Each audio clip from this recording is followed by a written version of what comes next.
To get started on this book exercise, you should have downloaded the Lesson 11 folder and open up the L11 Start Illustrator file.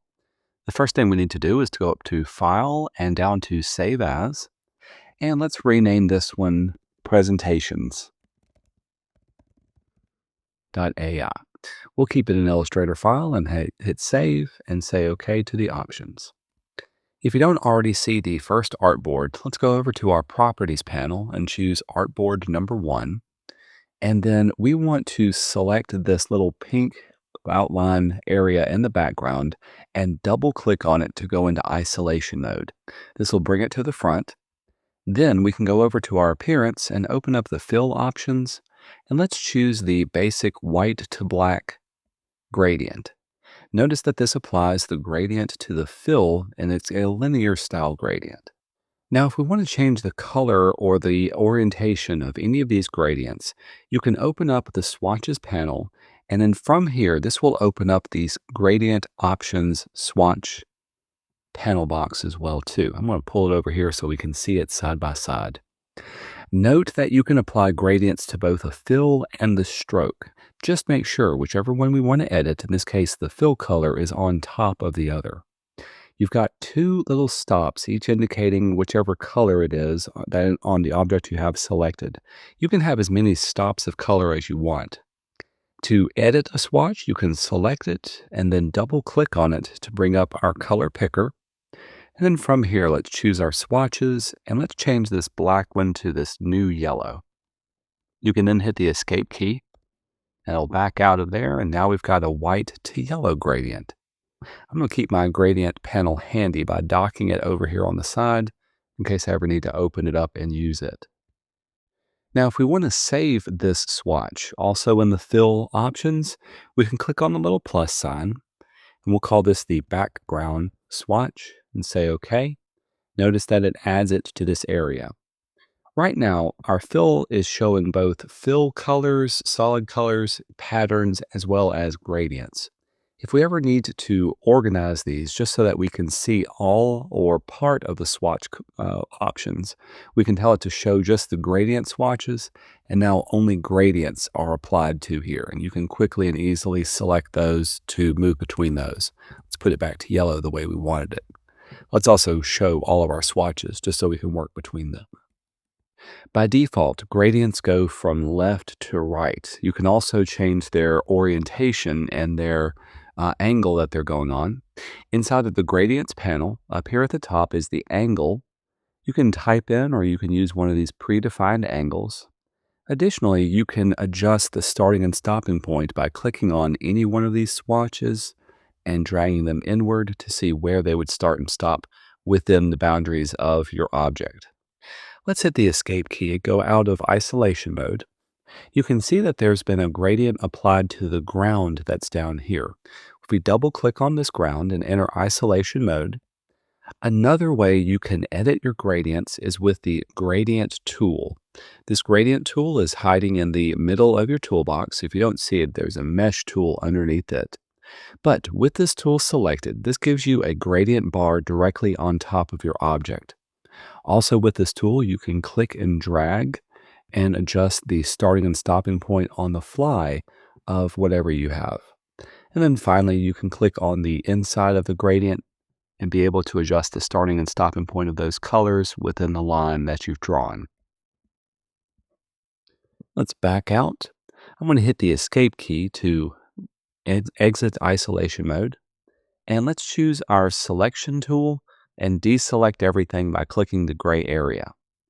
This will allow us to go over to our artboard in our properties and choose artboard number 3. Zooming in on the back wheel, select the outside area of the back wheel. You'll notice down in the swatches picker that the wheel is made up of just a black outline or a black stroke.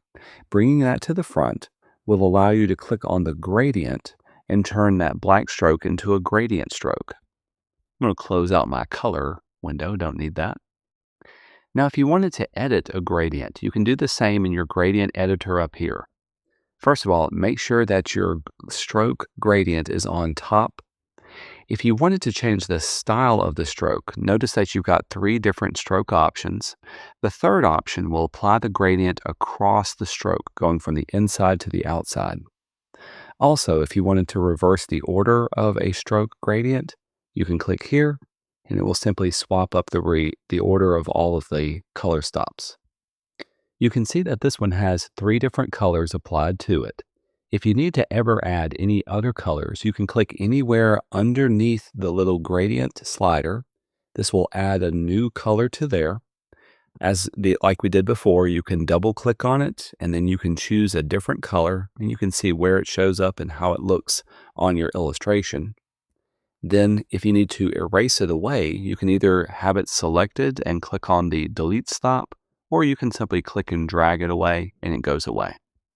Let's deselect everything. Shift Command A, and then go to our Properties panel and jump back to the first artboard. We'll zoom in and select this pink hill that's behind here. Let's use our eyedropper tool to pick up the gradient that we did on the front one. This time, rather than it being a linear gradient, we'll go over to our gradient editor and let's turn it into a radial gradient. Uh-oh, I see I did make a mistake. This time I had my stroke in front and I shouldn't have done that. In order to fix this, it's a simple matter of going to our stroke options here. Let's turn off the stroke. Make sure your fill color is in front. I'll close this up again. Now that it's in front, let's choose this one and you can see how it changes up. To adjust where this radial point is, we'll grab our gradient tool. You can see this time it's not going from an edge to edge, but a center point outward. If we click anywhere inside of here, you can click and drag it up to see where it will be. Let's simply click about right here and drag upward towards the middle to the edge here. We want to reverse this out, so let's reverse out the order of it. And instead of it going to a light green, let's double click on the light green swatch and have it go to more of a purple. And we'll choose this middle purple here.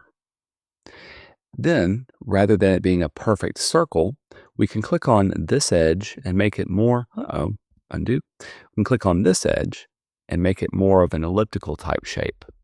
We want this to match the curve of the ellipse on this outer edge too. So let's click and drag. You may have to move it around and make adjustments as necessary. We'll bring this down so that it looks a lot more natural. Have this hit right there at the edge. With this now done, let's do Shift Command A to deselect it. One more time, let's use our selection tool and we'll zoom out and deselect the artboard. This will allow us to go over to our Properties panel and jump back to the third artboard. We want to quickly select all of the bike frame, and it's already saved for us. So if we go up to Select, choose the bike frame, and notice that all the yellow pieces are nice and selected. If we go over to our Fill option and apply the new fill gradient that we created for the background, notice that the gradient is applied from the starting and stopping point for all of the different parts of the bike. If we want these to be unified and have the same gradient going from the end to the start of it, let's choose our gradient tool. Then we can, there we go. Notice there it is. You can see each one has its own individual gradient. But if we click and drag, this will unify all of them. And now they're all going the same direction and have the same starting point. Let's deselect this by doing Shift Command A. One more time, let's zoom out and go back to this first artboard. Let's apply a gradient to this red cloud. With the red cloud selected, we can go over to our Fill options and let's do our background gradient. This time, we want to be able to adjust the opacity of our gradient. We'll grab our gradient editor. Let's have it go from the bottom to the top, so it looks good. You can double click on this swatch and that'll open up the editor directly in here. With this swatch selected, let's change the opacity of it down to 0. Now it's going from yellow all the way to nothing. We can also adjust the starting and stopping point going from one direction or the other. So whatever you feel best. I kind of like the look of that. With that done, let's grab our selection tool, the black arrow tool, hold down Option, and let's click and drag and put another one over here on this side. Now it really looks like there's some clouds up in the sky. A third kind of gradient is known as a freeform gradient. Let's zoom in on our bicycle person again. Choosing his little bright green jersey, we'll grab our gradient editor tool, and in the gradient panel, let's choose the third option for freeform gradient. Notice that this puts two little dots somewhere inside of his jersey. These dots allow you to click and drag and move around the starting and stopping point of these colors, and this is what makes it a freeform style of gradient. Once again, to edit it, you can double click on it. Let's choose our color swatches, and this time let's choose this brighter type of purple. And again, you can move it. Let's put it up closer, higher on his shoulder.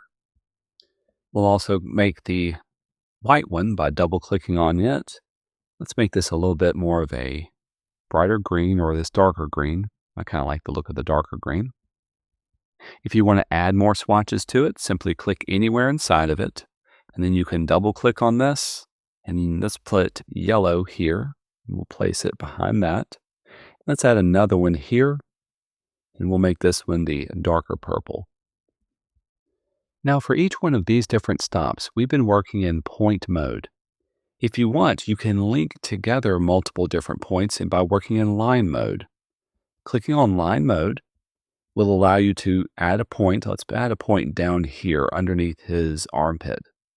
We can double click on it, and let's make this the mid purple. And then we can click and add again and again.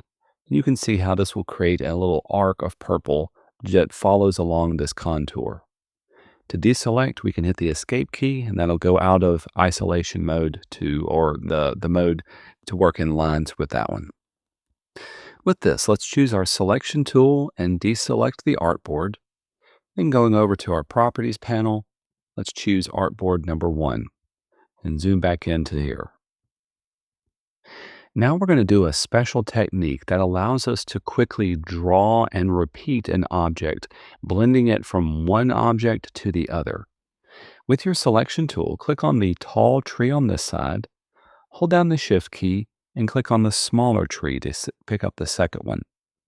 We can then go up to Object, down to Blend, and choose Make. Notice that it will repeat a copy of this, blending the size of it from larger all the way down to smaller.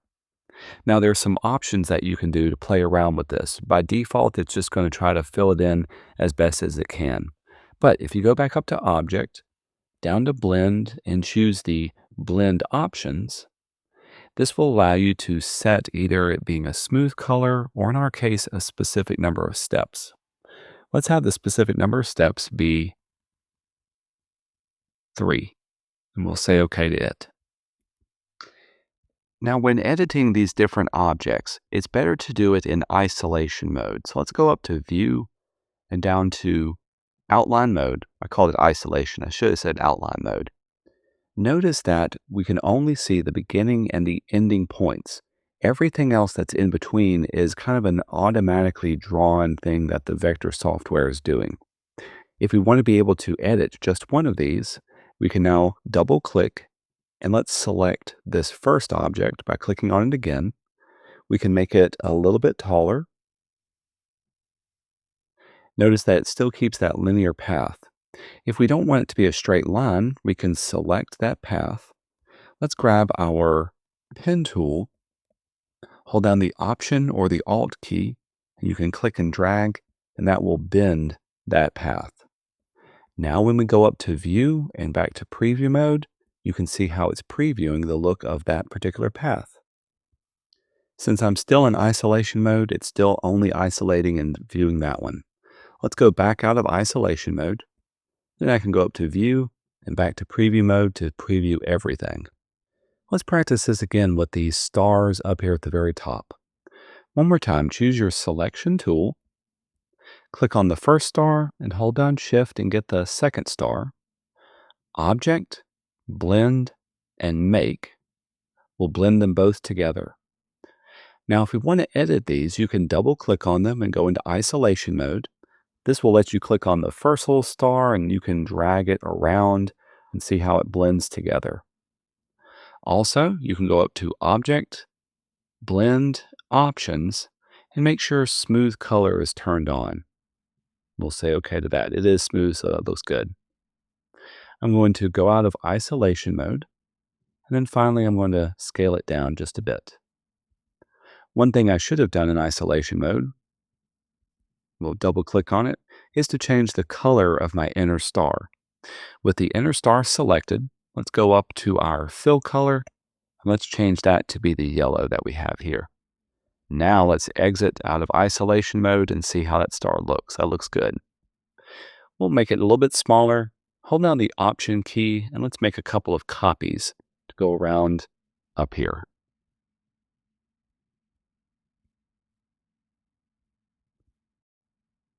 Next, let's jump back over to our bicyclist. One of the other things you can apply to your fills is different kinds of patterns. Let's select the back of his jersey. Right now, our object is filled in with this nice gradient. We want to add a little pattern on top of this. To do this, let's open up our Appearances panel. If you don't see the Appearance panel, let's go up to Window and down to Appearance. The Appearance panel gives you the ability to see all of that makes up that one particular object. You can see now how it has the fill color and the stroke color of none. If we wanted to add another fill, click on the little Add New Fill button, and this will put one at the very top. From here, let's click on the down arrow, and let's open up the libraries, and let's find some of the patterns that are already made of the basic graphics, and let's open up the dot graphics. Remember, this will open it up as a new panel, so if you don't see it, here it is here.